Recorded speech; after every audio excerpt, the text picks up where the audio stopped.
আসসালামু আলাইকুম রহমতুল্লাহ। সুপ্রিয় পরীক্ষার্থী বন্ধুরা, আপনাদেরকে আমার এই ছোট্ট পেজ থেকে স্বাগতম।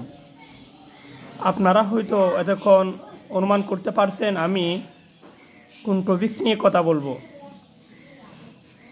আসলে আজকে কথা বলবো 19তম শিক্ষক নিবন্ধন পরীক্ষার জন্য যোগ্যতা কী কী লাগে বা কতটুকু যোগ্যতা থাকলে আপনি 19তম শিক্ষক নিবন্ধন পরীক্ষায় অংশগ্রহণ করতে পারবেন।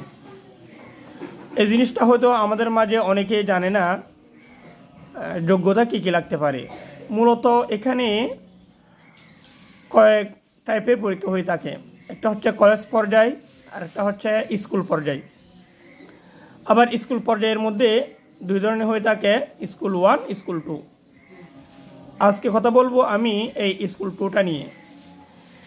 এই স্কুল 2টা হচ্ছে মূলত ইবতেদায়ী মাদ্রাসা শিক্ষক নিবন্ধন পরীক্ষা। এই স্কুল 2টার মধ্যেও আবার কয়েক ধরনের হয়ে থাকে, জুনিয়র মৌলভী, জুনিয়র কারি, আবার জেনারেল টিচার। এগুলো প্রথমে প্রিলি একে হলেও আবার লিখিতের মধ্যে ভিন্ন ভিন্ন হয়ে থাকে। সবচেয়ে বড় অসুবিধা হচ্ছে এগুলোতে আপনি কষ্ট করে যদি প্রিলি টপ পাইতে পারেন তাহলে লিখিত পরীক্ষায় ইনশাআল্লাহ অবশ্য পাশ করতে পারবেন। কেননা এখানে পরীক্ষাটা হয় মূলত আলিমের সিলেবাস থেকে, অর্থাৎ নির্দিষ্ট কিছু সূরার শুরু থেকে প্রশ্নগুলো করা হয়। এগুলো আপনি যদি অ্যানালাইসিস করেন দেখবেন প্রত্যেক বছর একই প্রশ্নে আসে। এই স্কুল 2 পরীক্ষাটা দেওয়ার জন্য বেশি লাগে না, আলিম পাশ করলে হয় বা আলিম বা এসএসসি পাশ করলেই হয়ে যায়, এতটুকু। তো এখানে আমাদের যারা মাদ্রাসা ব্যাকগ্রাউন্ড আছে তাদের সবচেয়ে যেটা সমস্যা ওটা হচ্ছে প্রিলি টপ কানুন। প্রিলি আসলে আহামরি কিছু না, আপনি যদি নিয়ম করে পড়তে জানেন বা কারো গাইডলাইন মেনে চলেন তাহলে প্রিলি ইনশাআল্লাহ পাস করতে পারবেন। এখানে আপনাকে প্রিলিতে 100তে 100 পেতে হচ্ছে না, 40 পেলে হচ্ছে।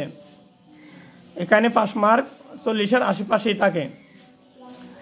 তো আপনি যদি সুন্দর করে পড়তে জানেন, নিয়মতান্ত্রিক করে পড়াশোনা চালিয়ে যান তাহলে ইনশাআল্লাহ অবশ্যই 40 তুলতে পারবেন। এই প্রিলি টপকাতে পারলে আপনি কামিয়াব। এরপরে আপনি লিখিত পরীক্ষায় অবশ্য ভালো করতে পারবেন, কেননা লিখিত পরীক্ষা এটা হচ্ছে আলিমের সিলেবাস এবং এই আলিমের সিলেবাসের নির্দিষ্ট কিছু টপিক থেকে প্রশ্নগুলো করা হয়। ঘুরিয়ে ফিরিয়ে একে প্রশ্নগুলো বারবার আসে। তো ইনশাআল্লাহ যদি আপনারা মনোযোগ দিয়ে পড়েন, সিস্টেম করে পড়েন, কোনো বিজ্ঞ ব্যক্তির গাইডলাইন মেনে চলেন তাহলে ইনশাআল্লাহ অবশ্যই কামিয়াব হতে পারবেন। আসসালামু আলাইকুম ওয়া রাহমাতুল্লাহ।